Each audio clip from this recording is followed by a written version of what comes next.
Всем привет! В этом видео я вяжу образец для своего будущего изделия. И будем сегодня пробовать вот такую вот тестировать ниточку металлизированную, или, может быть, люрексом можно ее назвать. Заказывала я ее на Валберес. И, знаете, ловлю себя на мысли, что иногда на Валберес заказывать удобнее и выгоднее, чем на Алиэкспрессе. Ну, не все, конечно, товары, позиции товаров, но кое-что приходит, во-первых, быстро, и разница в цене не сильно большая. И вот я нашла эту ниточку на Валберес. Там были разные цвета, но там был потемнее золотой, черный, по-моему, серебристый какой-то был. Я заказала вот в цвете золота, по-моему, так. Светлое золото. Да, было темное золото и светлое золото. Специально распаковываю вместе с вами упаковочку, чтобы мы видели вот эту вот всю этикетку, фирму.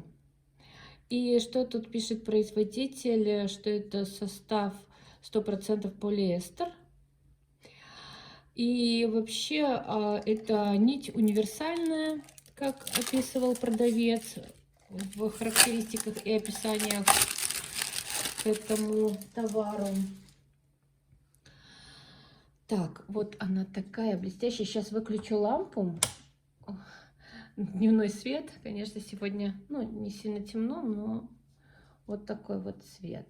Не знаю, с лампой, может, лучше. Она такая блестящая, очень блестящая нить. Что по поводу моего образца? Мы сегодня будем вязать образец очень интересной вязкой. Я не могу сказать, что это узор, это не узор.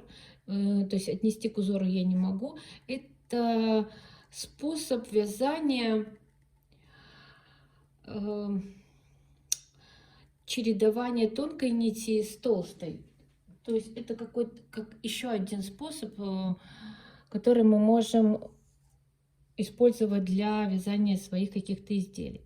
Провязала 25 рядов, мне нужно это для образца. И дальше, значит, я буду сочетать вот такую махеровую нить с этой тонкой нитью.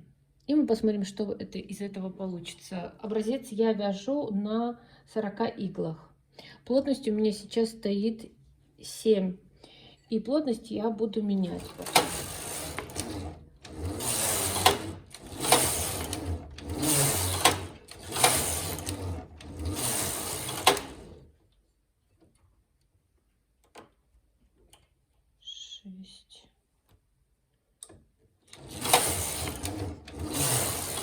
Восемь рядов я провязала толстой ниткой. И сейчас я буду добавлять люрекс. Ну, или нет, металлизированная эта нить. Это, наверное, не люрекс, это металлизированная нить, скорее всего. Так ее лучше назвать. И плотность поставлю на 3.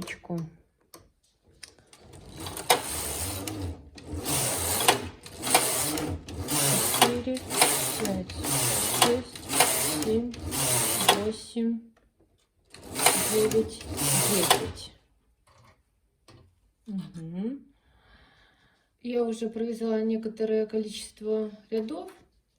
И что хочу сказать, что эта нить мне не подходит для вот этого вот моего способа вязания.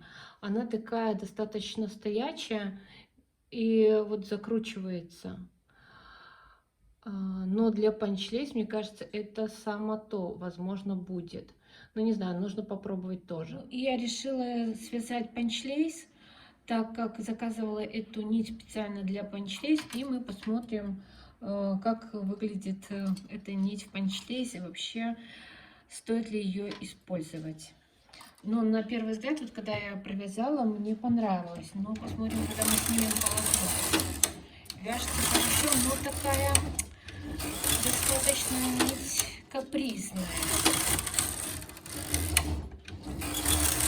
Нужно постоянно контролировать ее.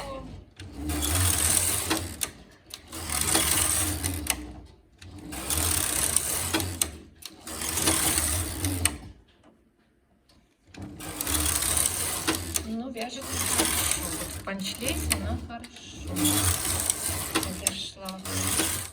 Ну вот посмотрите, как красиво эта нить выглядит в панчлейс. Вот как я и говорила, что она такая стоячая, как тонкая-тонкая проволока. И прям идеально. Конечно, она такая немножко капризная ниточка, но приловчиться можно. Я это еще не отпарила, у меня слетела просто вся вязка. Так получилось, что я не заметила, не в то окошко нить направила. Я сейчас еще отпарю и продемонстрирую уже все наши на сегодня образцы. Ну, давайте рассмотрим все образцы, которые я провязала, и расскажу про вот все, что тут мы видим. Изначально я эту нить заказывала для панчлейс. И скажу, что она с этой задачей справилась очень даже прекрасно. И если поставить оценку, из 10 11 баллов. Посмотрите, вот я отпарила, но вы видели, когда я сразу сняла полотно с игольниц, то она вот такая же была. То есть она держит вот эту вот петлю, форму. Прикольно, очень интересно, рекомендую. Но что один момент, она такая капризная ниточка, нужно немножко потренироваться. Сначала ей провязать несколько образцов, потренироваться, присмотреться, что она любит, как она лучше вяжет, и потом вязать изделия. Ну, я в восторге для панчлейс просто идеально. Посмотрите, прям ажур, как будто бы не панчлейс, а просто ажур. Так, у меня просто темно, и если я выключу свет, вот выключила, вот при дневном свете, вот так видно. Так, что я делала свой образец для нового изделия? Значит, я покажу сразу то, что вот видели вы видео, когда я вязала, да? Так, это вот этой ниточкой, она, скажу, не совсем мне подходит, но один момент. То есть вот я вязала этой ниткой, которую я тестирую, металлизированной ниточкой. Она не совсем подходит, потому что она сложна все-таки мне для провязывания вот так отдельных рядов. Но потом я сделала другой образец. Ну, тут более... Так, закрутилась. Более заметно. Но опять же, нет, мне не совсем это подходит для моего именно образца, который я буду сейчас использовать для своего нового изделия. Но вот так вот оно выглядит. И сейчас покажу тот образец, который я буду использовать в своем новом, ну, то есть за основу буду брать этот вид, способ вязания в своем новом изделии. Вот, значит, вот смотрите, я взяла вот эту нить, которая у меня катушечная и люрекс, они мягкие, и вот получается вот такой вот красивый рельефный, рельефное вязание за счет того, что тут идет толстая и тонкая нить.